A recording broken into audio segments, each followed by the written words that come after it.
What's up, guys? Real quick predictions here, brief for this weekend's upcoming what is it? Opening round of the Strikeforce Heavyweight Tournament on Showtime. Looking forward to this tournament. Kind of came out of nowhere. Some big names in it. I don't necessarily think I like the way all the brackets are set up. I would prefer if Fedor was fighting Verdum in the first or second round, and Alistair Overeem was on the other side of the bracket to possibly meet him in the finale, but. It's already set, barring injuries. Fedor is going to meet either Verdum or Overeem eventually. And, Barnett possibly will get to the finals on the other end. I don't know. But don't let that skepticism sound like I'm not excited for the event, because I am. As for this weekend's, only 4 fights to really talk about.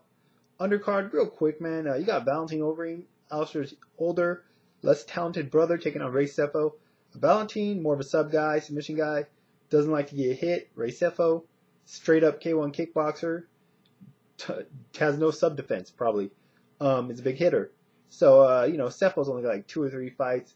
Past his physical prime, both guys are, but I think Overeem's got way more experience. Goes without saying in the MMA field. So I think Overeem gets Sefo down and taps him out, unless Sefo is able to tap Overeem's chin, Valentin's.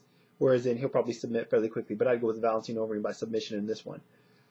Shane Del Rosario taking on LeVar Johnson. Both these are alternate bouts for the tournament as well. I forgot to mention.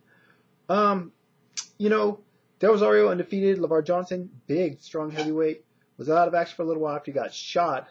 I believe it was last year or the year before. But he's recovered. He's come back and had a win since then. I'm going to favor Del Rosario. Just seems to be a little bit more well-rounded. And Johnson, he did have that time off. Johnson's a little bit more raw. I think Del Rosario's a little more refined fighter at this stage. And I think he has a little bit more potential. Johnson's a big hitter. He could always stop him, but I'm going to go Del Rosario to take this fight. Next up in the tournament itself, you got Andrei Arlovsky taking on Sergey Harritonov. Arlovsky's on like a 3-foot losing streak. He lost a big foot last time out. Got knocked out by Brett Rogers and, of course, the Fedor Emelianenko KO everyone I'm sure remembers.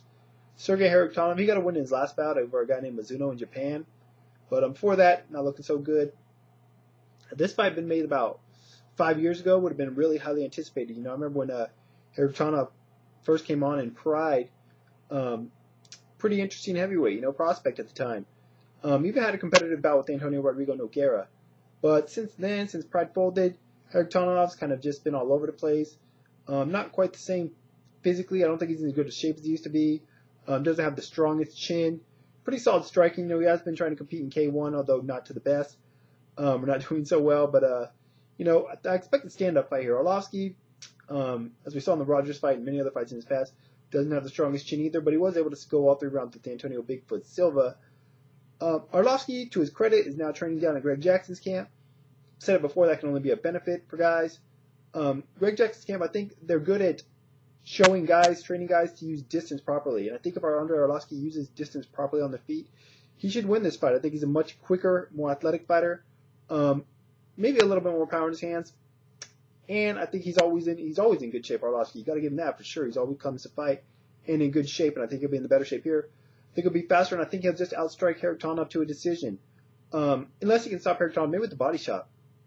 And don't get me wrong, if Harritonov can land a big one, he can end Arlovsky's night in the second, but I don't see it happening. I think Arlovsky's going to fight a smart, tactical fight, and I see him winning by decision. Main event, you got Fedor Emelianenko taking on Antonio Bigfoot Silva. This is a very intriguing fight, obviously, for a few reasons. First and foremost, I would say, is the fact that Fedor is coming off his first loss in basically ever, where he got triangled by Fabricio Verdum. Now, just because he lost that fight, I don't think that means he's slipping or showing signs of, he's past it. He's got caught. It happens. Even to Fedor. It's mixed martial arts. Anyone can lose, and that was proven in that fight. Antonio Bigfoot Silva, he's coming off a knockout win over Mike Kyle. A fight where he was actually dropped in the first round by a punch. He was hurt. Kyle wasn't able to finish him off, though, broke his hand, and Antonio went on to win or to stop Mike Kyle. I remember when Antonio Bigfoot Silva first came on the scene, real impressive, really big guy. He was a lot bigger than he is now weight-wise. People were saying this is going to be the man to dethrone Fedor. Obviously, that hype has died down since then, but he's still a credible and dangerous opponent. Now, he's got heavy hands. If not necessarily just one punch, devastating power. Good ground game as well. will definitely have a big size advantage on Fedor. Fedor, I was talking about this on Science Fight's radio show. Someone was asking me if they think that Fedor's past his prime. I think what the thing is with Fedor is I think that Fedor was ahead of the game at one time, and I don't think he's progressed with the sport. He's still training with the same camp, pretty much using the same techniques. Not to say he's still not one of the best out there, if the best heavyweight, if not the best heavyweight, but I don't know how much he's progressed with the sport. That said, I don't think it's going to be much of an issue in this fight. I think that Fedor has, more ways to win this fight, I believe. I think he's a little bit quicker on the feet. He's got that big overhand right. Antonio Bigfoot Silva's got that big head, which, as we saw in the Mike Kyle fight, can get hit and get hurt. Hopefully Fedor doesn't hit that head, though, and break his hand like he's done numerous times in fights and in training camps. But as long as Fedor doesn't get stuck underneath Antonio Bigfoot Silva, I see him winning this fight. I think he gets better of it on the feet. On the ground, if Antonio's on top, I think he should be able to do some pretty good work there. Granted, Strikeforce, for whatever reason, doesn't allow elbows on the ground, so Fedor doesn't have to worry about cuts too bad from anything like that. But it'd be interesting to see how he deals with the guy as big as Silva on top of him if he ends up in the guard. We did see him on the bottom of Hangman Choi and was able to submit him, but Silva is much more, what's the word I'm looking for? I can't think of the word, but he knows what he's doing in the ground game. Much more so than Hangman Choi. Not going to be a fish out of water there. Even if he ends up on his back, I think Silva can survive possibly. It depends on if he gets hurt. As we all know, Fedor's got some of the best top game ground and pound in the game. But either way, I'm going with Fedor to win this fight. I don't think it'll go to a decision. It's not often you see a Fedor fight go to the decision, so I'm going with Fedor to win this fight by TKO. And, should be an entertaining bout, though. Pretty intriguing bout, definitely. As usual, I talked about these fights yesterday. We broke them down more on the Science of Violence radio show.